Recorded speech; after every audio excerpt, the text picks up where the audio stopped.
Arduino সম্পর্কে আমরা আগে যে ভিডিওটি দেখেছি সেই ভিডিওটি দেখে আরডিনো সম্পর্কে আমাদের বেসিক একটি ধারণা তৈরি হয়েছে। আরডিনো দিয়ে আমরা বিভিন্ন ধরনের প্রজেক্ট তৈরি করব। আরডিনো দিয়ে বিভিন্ন ধরনের প্রজেক্ট তৈরি করতে হলে আরডিনো বোর্ডে বিভিন্ন ধরনের প্রজেক্ট অনুযায়ী প্রোগ্রাম কাস্টমাইজ করে আপলোড করে দিলে সেই প্রোগ্রাম অনুযায়ী আরডিনো অটোমেটিকভাবে কাজ করতে থাকে। এখন আরডিনো দিয়ে প্রজেক্ট তৈরি করতে হলে সেই প্রজেক্ট অনুযায়ী বিভিন্ন ধরনের প্রোগ্রাম তৈরি করতে হবে। এখন আরডিনো বোর্ডের জন্য বিভিন্ন প্রজেক্টের প্রোগ্রাম তৈরি করতে হলে একটি সফটওয়্যার প্রয়োজন হবে। আর এই সফটওয়্যারটি হচ্ছে আরডিনো সফটওয়্যার। সেই আরডিনো সফটওয়্যারটি আমরা কোথায় পাবো? তো আরডিনো সফটওয়্যারটি ডাউনলোড করার জন্য আমরা আমাদের কম্পিউটারের ব্রাউজার থেকে আমরা চলে যাব গুগলে। এখানে arduino.cc লিখে সার্চ করব। এই ওয়েবসাইটটি থেকে আমরা এখানে যে দেখছি যে ইনস্টল আরডিনো আইডিই, এখান থেকে আমরা এই সফটওয়্যারটি আরডিনো সফটওয়্যারটি খুব সহজে ডাউনলোড করে নিতে পারবো। তো সফটওয়্যারটি ডাউনলোড করে নিয়ে আমি এখানে ডাউনলোড করছি না, কারণ আগে থেকেই আমার সফটওয়্যারটি ডাউনলোড করা আছে, এ কারণে আমি সফটওয়্যারটি ডাউনলোড করছি না। তো সফটওয়্যারটি ডাউনলোড হয়ে গেলে আমরা সফটওয়্যারটি ইনস্টল করে নিব। ইনস্টল করার পর আমরা যখন আরডিনো সফটওয়্যারটি ওপেন করব, ওপেন করলে এরকম একটি পেজ আমরা দেখতে পারবো। এই পেজটিতেই মূলত আরডিনোর জন্য আমরা প্রোগ্রাম কোডগুলো লিখব।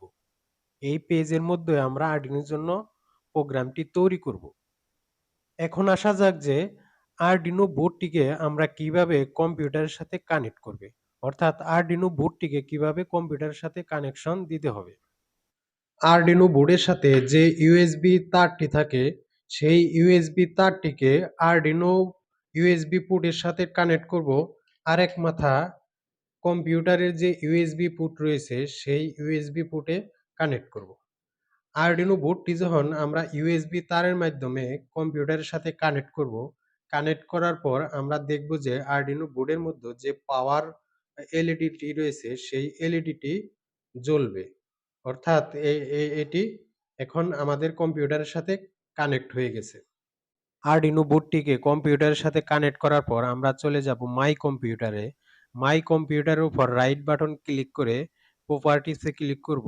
প্রপার্টিসে ক্লিক করার পর এখানে যে রয়েছে ডিভাইস ম্যানেজার, এই ডিভাইস ম্যানেজারে ক্লিক করব। ডিভাইস ম্যানেজারে ক্লিক করার পর এরকম একটি পেজ আমরা দেখতে পারবো। এইখান থেকে যে পোর্ট রয়েছে সেই পোর্ট কম এখানে ক্লিক করলে আমরা দেখব যে আরডিনো বোর্ডটিকে আমরা এই কম্পিউটারের সাথে কানেক্ট করেছি আরডিনো ইনো কম M3, এই পোর্টটিতে এখানে আছে। তো আমরা চলে যাব আবার আরডিনো সফটওয়্যারে। এখন আরডিনো সফটওয়্যারটি ওপেন করে আমরা চলে যাব টুলসে। টুলস থেকে এখানে দেখব যে পোর্ট রয়েছে পোর্ট কম 3 আরডিনো ইনো, এটাকে আমরা পোর্ট কম 3 আরডিনো ইনো এটা সিলেক্ট করে দিব। যদি সিলেক্ট না থাকে তাহলে আমরা এটাকে সিলেক্ট করে দিব। এরপরে এখানে রয়েছে ব্র্যান্ড, আমরা কোন ব্র্যান্ডের কোন মডেলের আরডিনো বোর্ডটি নিয়ে কাজ করতেছি এটিকে আমরা সিলেক্ট করব। এখানে যদি সিলেক্ট করা না থাকে তাহলে আমরা এটাকে সিলেক্ট করে দিব। আমরা যেহেতু আরডিনো ইনো এই বোর্ডটি নিয়ে কাজ করতেছি, এ কারণে এখানে আরডিনো ইনো এইটিকে আমরা সিলেক্ট করে দিয়েছি। যদি সিলেক্ট করা না থাকে তাহলে এটিকে এখানে সিলেক্ট করে দিতে হবে। এরপরে আমরা এই পেজটিতে যেই প্রোগ্রাম তৈরি করব সেই প্রোগ্রামকে আমরা কিভাবে বোর্ডে আপলোড করব। বোর্ডে আপলোড করার জন্য এখানে যে অ্যারো চিহ্নটি রয়েছে এটি হচ্ছে আপলোড বাটন। এই আপলোড বাটনে ক্লিক করে দিলেই অটোমেটিকভাবে সেই প্রোগ্রামটি আরডিনো বোর্ডে আপলোড হয়ে যাবে। আপলোড হয়ে যাওয়ার সাথে সাথেই আরডিনো বোর্ডের মধ্যে যে এলইডি লাইট রয়েছে সেই এলইডি টিএক্স এবং আরএক্স এই দুটি এলইডি ব্লিঙ্কিং করবে। ব্লিঙ্কিং করে আবার পাওয়ার যে এলইডিটি রয়েছে সেই এলইডিটি কন্টিনিউ জ্বলে থাকবে। তখন আমরা বুঝতে পারবো যে এই প্রোগ্রামটি আরডিনো বোর্ডের মধ্যে আপলোড হয়েছে। আমরা যেই প্রোগ্রামটি আরডিনো বোর্ডে আপলোড করে দিয়েছি ঠিক ওই প্রোগ্রাম অনুযায়ী আরডিনো বোর্ডটি সে অটোমেটিকভাবে কাজ করতে থাকবে। পরবর্তী ভিডিওগুলোতে আমরা কিভাবে আরডিনো সফটওয়্যারে প্রোগ্রাম তৈরি করব, প্রোগ্রাম কোডগুলো লিখব এবং বিভিন্ন প্রোগ্রাম লিখে আমরা বিভিন্ন প্রজেক্ট তৈরি করে দেখাবো। আস্তে আস্তে আমরা ধারাবাহিকভাবে এই ভিডিওগুলোই দেখতে পারবো।